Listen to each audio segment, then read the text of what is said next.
So on here back for part 8 to what if Deku had the powers of the Sage 6 Paths. Well, it's good to be back. I just finished a test. Yes, I'm taking a test at 12:54 in the morning, but it's fine. I apologize that I haven't been posting at all recently. I've just been extremely busy doing school, and I'm trying to have that as a priority. I've been working on my script whenever I have free time, but not always the case. And there's a playlist. I'll see if I can put it in the description of the video or in the comments. I'll pin the comment. So I can put the playlist to this entire What a series. Watch it if you haven't watched any of the other parts. And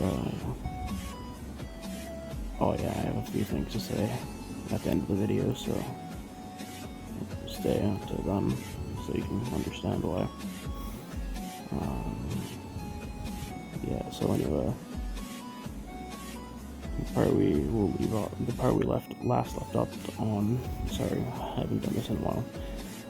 The part that we had when we had last left off was when this school sports festival was over, and to no one's surprise, Deku won the sports festival and got the largest list of names for people who wanted him to work at their agency. And to his surprise, but also his surprise and rage, he finds the name he hoped he hadn't found in Hagakure's paper. That's where we will be resuming the what if. Deku smiles at Hagakure, congratulating her on getting internships, and they both sign up for Endeavor's agency, while Deku doing so reluctantly. And the whole time Deku hating this entire situation. He is happy for Hagakure, but Deku is mad at Endeavor that he had used Hagakure like that. Deku is thinking about this when Hagakure taps him on the arm. Deku looks up, being broken from his trance, and she asks if anything is wrong. But Deku shows off a slight smile and tells her that he is doing alright. Deku and Hagakure then end up signing up for Endeavor's agency. And on the day of the internships, Deku and Hagakure are walking to the train station. They see Ito walk away. Deku notices this, but Ida is not normal. Well, Deku notices this and notices that Ida isn't normal. It's almost as though Ida is being piloted by rage. Deku tells Hagakure that he will be back and walks over to Ida. Ida does not turn around, but Deku grabs his shoulder, getting his attention. He is going to start talking to Deku to leave him alone, but before Ida can do anything, Deku hands him the kunai and whispers to Ida, "Throw this on the ground. If you are in any danger or need backup, I'll be there right away to help you. Don't let your ego get in the way." Ida wants to talk back, but he looks up and Deku is already walking away with Hagakure. Ida looks back down at the kunai that he sees that it looks odd, but decides to put it in his pocket for now and carries it away back to the train and enters, leaving Tosu, when Hagakure and Deku head over to Endeavor's agency along with Todoroki. When they arrive, they walk in to see a few people training.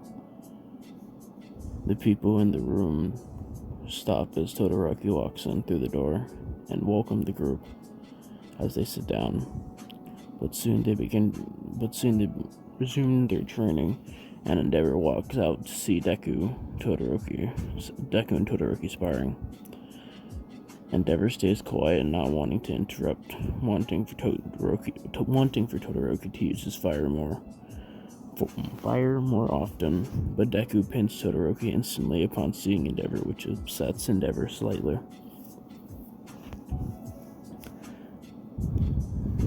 Endeavor then addresses the group and they begin training.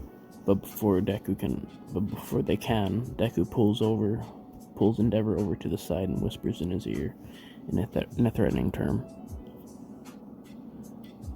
or in a threatening tone. Toru better learn something useful from this. I won't accept training your kid if all you did was invite her because you wanted to increase your chances of me being here. I seem to be the only one that can bring out your son's fire side, understood? Endeavor scoffs at this, but Deku pulls Endeavor down quickly, shocking Endeavor, and this time, with a slight amount of malice, Deku speaks up again. Do I make myself clear, Todoroki? Endeavor nods, and Deku lets go, slightly pushing Endeavor away from him. Walking back to the group with his normal expression like nothing had happened. Endeavor shakes off what had just happened and begins instructing the group on things that they can work on, while trying to make Todoroki use his fire somewhere along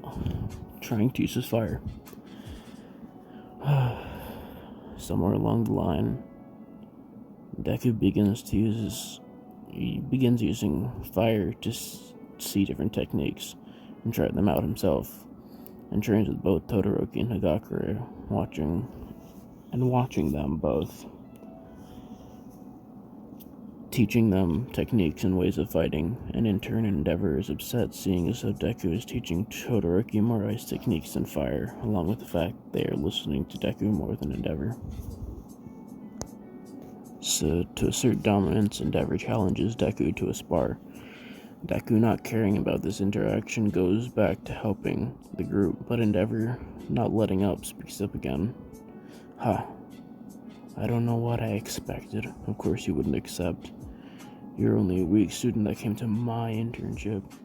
After all, maybe I shouldn't have asked you lot to join in. It just wasted time I could have used training Shoto. Upon hearing these last few phrases, Deku snaps his focus onto Endeavor, and upon seeing this, Endeavor shows a slight crazed smile and speaks up again. Looks like you found your fire, brat. Follow me, we'll spar here. Hagakure and Shoto try to talk back to argue with Endeavor and stop Deku from going, but Deku gestures to them to follow him. And as they do so, Todoroki is talking to Deku, telling him that his father is freakishly strong since he is the number 2 hero. Deku reassures Todoroki, saying that he won't lose after all of what Endeavor had said. When they make it to the area where they spar, Deku asks a quick question before they begin. What will the winner get? And more importantly, what will the person who gets defeated lose? Endeavor then laughs menacingly and speaks up. If I win, you will need to obey me and my every order for as long as I please, and you will be unable to resist for my demands. Deku looks dull-faced and responds, then I suppose that you will need to do the same as I would have if I win, correct? Endeavor, still with his crazed smile plastered on his face, nods his head. Then beginning the match, and the rules are set. These are the rules. If you leave the arena healed or unable to continue fighting, then you will lose the match. The match starts, and Deku decides not to go all out from the beginning. Deku dodges the attack, Endeavor shoots at him, and fires some ice to spite him. Endeavor is able to stop this ice, but when he stops the ice flurry, Deku is nowhere to be seen. Endeavor scans the area, but when he is about to turn around, Endeavor feels a large sum of impact on his back, and is sent to the other end of the arena. Endeavor recovers and gets into another fighting stance and shoots fire at Deku. Deku then dodges the burst of fire and decides to retaliate using his own fire to shoot at Endeavor. Where was I? Endeavor successfully dodges the fire, but Deku is not done with his assault because he blitzes over to Endeavor and punches him in the gut, sending him up into the air. Deku then uses Endeavor to serve as a jump pad and jumps off of him, launching down, hitting Endeavor with a spinning axe kick, shooting Endeavor into the ground of the arena. Endeavor gets up extremely weakened and unable to stand, and Deku walks up to him, dodging the inaccurate fire blasts until he reaches Endeavor, flicking him out of the arena, leaving Endeavor unconscious on the ground.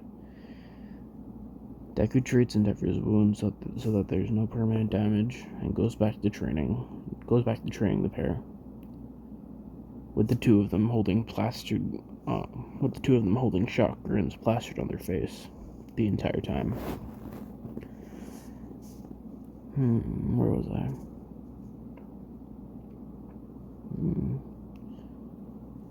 A few hours pass, and Endeavor finally regains consciousness. But when he does, he sees one person sitting on the couch because it is already late, and the others went to sleep. When Endeavor wakes up, Deku turns to him and turns back to staring out the window. Endeavor begins to get up, and Deku, still staring out the window, takes a sip of his coffee in his hand and speaks. "How do you feel?" Endeavor, shocked, does not respond at first, and then Deku speaks up again. "I asked you how you felt. Do you not intend to respond?" Endeavor responds immediately. After this, "I suppose so, but why are you still up, kid? You should be asleep." Deku continues to look out the window and responds, "It's good knowing that you're alright. To some degree, at least. But as of now, I do not need sleep. I was watching you until you had woken up, and I was keeping watch until you had woken up, in case anything had happened here." Endeavor is surprised at Deku's thought process, and then they both sit there in silence for a while. As Deku finishes up his cup of coffee, Endeavor then heads into his bed and remembers that he not only lost the fight, but with the deal that he had made, he has to follow Deku's orders, which makes him understandably upset.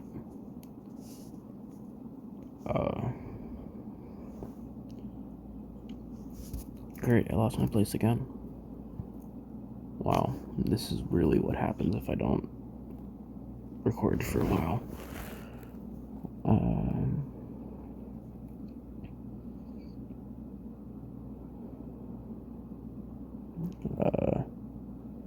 Okay. Endeavor, realizing what he has done and the consequences of his actions, begins to feel large sums of rage.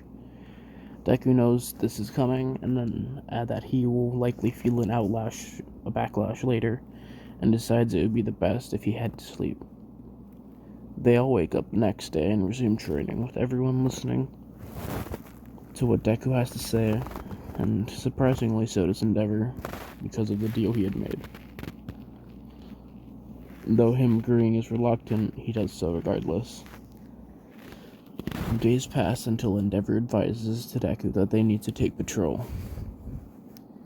Deku, agreeing, sends the group of Endeavor, Higakura, Todoroki, and himself out to patrol Hosu, when suddenly a large amount of Nomu sprout up from everywhere, and instinctively the group get into a fighting stance and fought off the Nomu. But suddenly Deku feels something near him drop, and he realizes what's going on, and remembers that Ida was going to go to Hosu. Judging by the train he got on, I remember seeing that the hero killer Stain was in Hosu, along with the fact that Ingenium was badly wounded by Stain.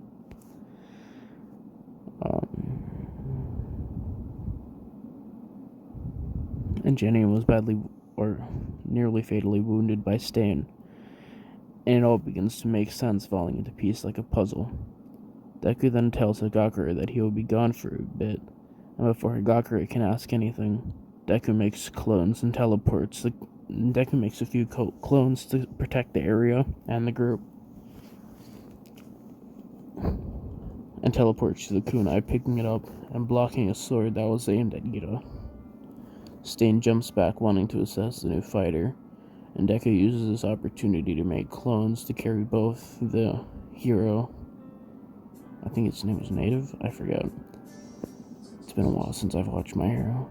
And Ida out of the arena, or out of the area. But Ida begins to yell at Deku about leaving him to fight this alone, and asks how he even got there, but without speaking a word, Deku shows Ida the kunai, and Ida has a flashback about Deku telling him about the kunai and throwing it on the ground, and Deku will be there. Ida begins yelling again, and Deku decides to snap back. You want me to leave? Now what would you do on your own? You're paralyzed. You have no ability to move, let alone fight. Drop your ego. This isn't the way a hero would act. This isn't the way your brother would act. And with this last statement, Ida shuts his mouth and stays quiet as the clone runs off with him and the hero. Deku then turns to Stain and gets into a fighting stance, holding the kunai in one of his hands. Stain sees this and smiles. So you want to play hero, kid? Well, it looks like you got some potential. I see the workings of a good hero in you. A good hero like All Might, who is the only true hero. All other heroes must die to serve as an example of what fake heroes amount to. Nothing. Deku then speaks up. The idea you have in your mind of fake heroes is not a bad concept. The thing is that I believe that you are right and wrong at the same time. Not all heroes are fake, and need to be made examples of, along with the fact that you don't know how heroes really are. You have only seen them on reports and such, and have not taken the time to truly know them. Stain is taken aback by the statement, but keeps sight on Deku. When Deku speaks up again, you might believe that killing heroes is a good way to get your point across, when in reality all it does is cause more chaos. Even if those heroes are fake, they still contribute to keeping crime rates low. But if you kill all of those heroes, you're going to leave gaps in the system, and that will have difficulty being repaired by that one true hero you know. Do you understand? Stain continues to glare at Deku. Oh, what have I done? Oh no. Okay.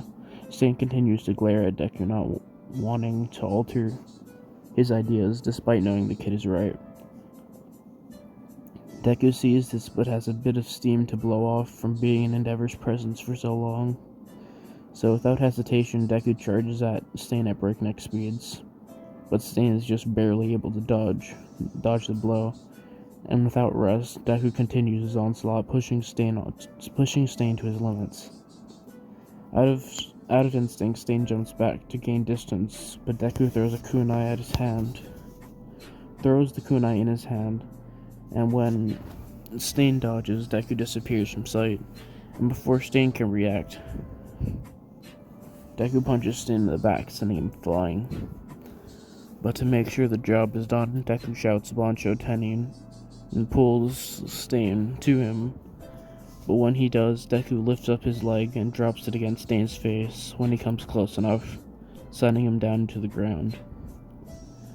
When he finishes the fight, Deku lifts two fingers up, and looks at Stain, mocking him in temporary paralysis jutsu, and carries him out of the area to where Ida and the other hero are. Ida begins to yell at Deku for fighting a villain on his own and using a quirk in public without permission, and Deku looks up at Ida and asks, "You're just describing what you did and saying I'm in the wrong for doing it, you hypocrite?" Ida shuts up, and Deku summons the King of Hell. Ida and the hero are hesitant to get in, but wanting to waste no time, Deku throws both of them in there. And when they come out, Ida and the hero are shocked that they are completely healed and feel great. Ida thinks about asking Deku to use it on his brother, but immediately stops thinking this and yells at Deku when Deku goes to put Stain in there. He ignores Ida and puts Stain in regardless, and when he comes out, Stain comes to see that he is fully healed and normal feeling. Stain wonders if what happened was just a weird dream, until he sees Deku's face and realizes he is unable to move. and is thrown over Deku's shoulder as the group teleport back to where Endeavor and the rest are. The four arrive in front of Hagakure, Todoroki, and Endeavor, with Ida still yelling and chopping his hands through the air. Hagakure throws her arms around Deku, and Deku does the same, but Hagakure seems to notice that there is someone new to this hug, and sees Stain slung around Deku's arm. When she notices it, seemingly everyone does so as well. And Endeavor asks who it was. Upon hearing the name, Endeavor was skeptical, but believed him, seeing as though Ida was yelling about Stain earlier as well. Deku makes a cologne to scout the area to see if there is any more remaining Nomu around the place, and places Stain down. When he is suddenly grabbed from behind, seemingly being flown away, when out of instinct, Deku notices that it's a Nomu, and he stabs the Nomu, he sprouts a chakra receiver from his hand and stabs the Nomu, making it drop. When they are on the ground, Deku does the same thing he did with Stain and walks back like nothing had happened, with the Nomu slung over his shoulder to the opposite one of where he had put Stain.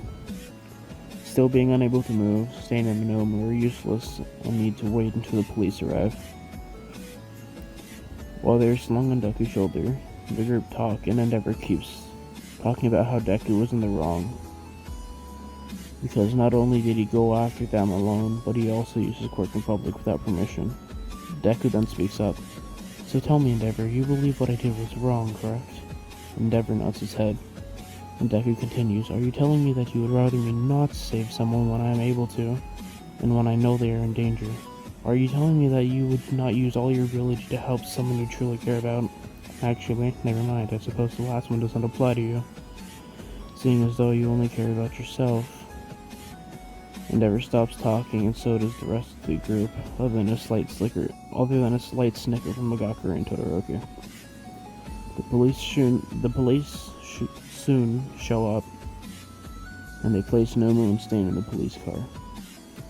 As the police chief Kenji begins speaking to the group, police and the media will not be allowed to know of your victory. Todoroki and Hagakure go to argue about it, but Deku stops them and asks the police chief to continue. Due to the fact that you used your quirk in public without permission, and that you had beat a villain who caused many troubles hero with little to no difficulty, and all alone at that. Deku nods understanding this, but the chief speaks up again. Despite the good that you have done, you'll still be punished for abandoning your temporary adult figure, putting your team in danger, and using your quirk in public at the same time. This is also the same for Mr. Tenyu. Deku nods and accepts this until hearing the last statement, in which he disagrees. "Pardon my rudeness, sir, but I have a reason to believe that Ida should not be punished.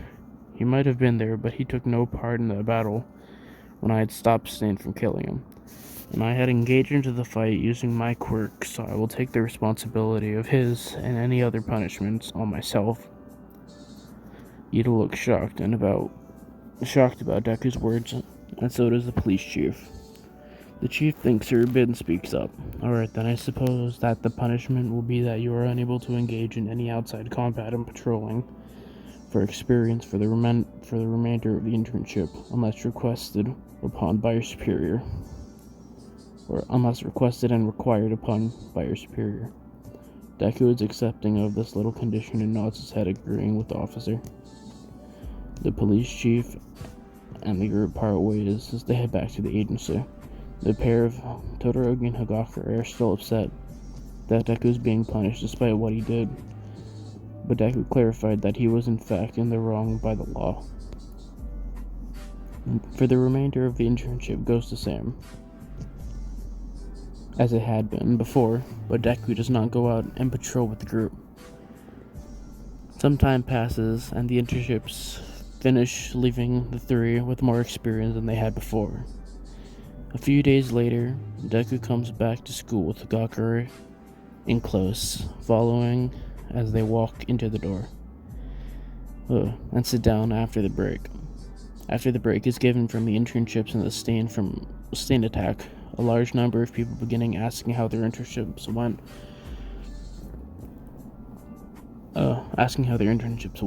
But as soon as they begun asking, Aizawa walks through the door and explains that the final